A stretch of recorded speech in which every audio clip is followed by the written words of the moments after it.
How to deal with entitled customers without losing your mind. My name is Davide Cerretini. I am the former owner of Botto Bistro in San Francisco, California. I am the guy that created the 8 Us on Yelp campaign and beat Yelp at their own game. That was just the top of the things that make me famous. I was known for that, but behind that, there was a preparation of many years to deal with not just the review platform, with a lots of entitlement from the public. Things have changed. You're dealing with that pretty much every day. Customers are difficult. They become arrogant, rude. They think they know better than you, and they are entitled.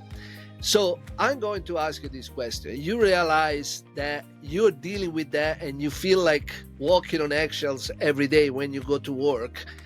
How do you think you're going to be able to deal with them constantly? Do you feel like you can beat that situation or not? Well, in this video, I'm gonna give you the right answer because I did that. I beat the hell out of entitlement. I didn't have any more entitlement in my restaurant. And if you follow my story, you know that I did it. Not everybody's the same, have the same personality that I have, but there is a way out. This is the thing, is that they drag you down. They drag down the mood of your employee. Entitled customers, they are not good for business. At the end of the day, you will lose money with them. And when you realize that, it's probably going to put you finally in a position to say, I want to do something about it. Entitlement, it doesn't come from just because it's out there. Everybody deals with entitled customer. But if you have many, if you really change the dynamic and the mood and the environment and the vibe of your restaurant, it's because you allow them. Instead of fighting, what I did is preventing them. I'm going to give you an example. Let's say we all know Americans are different from any other type of customer in the world. They're very entitled. The entitlement comes from there. I own a restaurant in San Francisco before Botto Bistro, and it was in one of the most wealthy locations in San Francisco.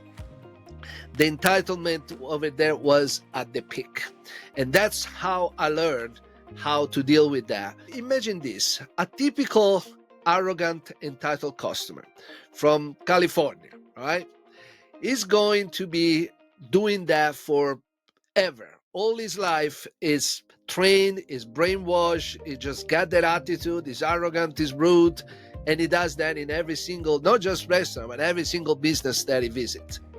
Then suddenly he goes in Italy in vacation, and he goes in a restaurant, and the entitlement is gone. They're just as quiet as lamb, they're not creating problem, they're very understanding, there is no minimum side of an attitude. Why? It's just because he goes overseas, or because the situation, the environment does not allow to have that kind of attitude.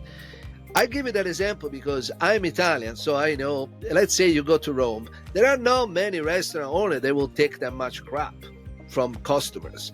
And that it will reflect in the business. They don't have a big sign. They don't have a sign like saying we don't take crap from anybody. But the structure, the way the mentality is done, is just that there is a little more mutual respect between the two parties, the customer and the business owner. The California customer, he detects that. And he knows exactly that he would not go that far with that kind of attitude. So the way I did it, the way you can fix it, is just try to replicate the kind of message that your business is going to put out there. Now, this is what I did. And of course, I had the blueprint of how to do that. And it's in my course. It's called Outsmart Course. And you can click the link below and take an appointment, a booking with me for a free strategy call. But this is the concept. Don't wait. You don't have to open a restaurant in Italy overseas to get rid of an entitlement, because there are entitled people over there. But you can actually follow that strategy with the example that I just gave it to you to understand that it's not just about what they want to do. It's what you allow them to do. Okay? So again, book right below, and I'm looking forward to chat with you or see you at the next video. I hope this is helpful for you. Thank you.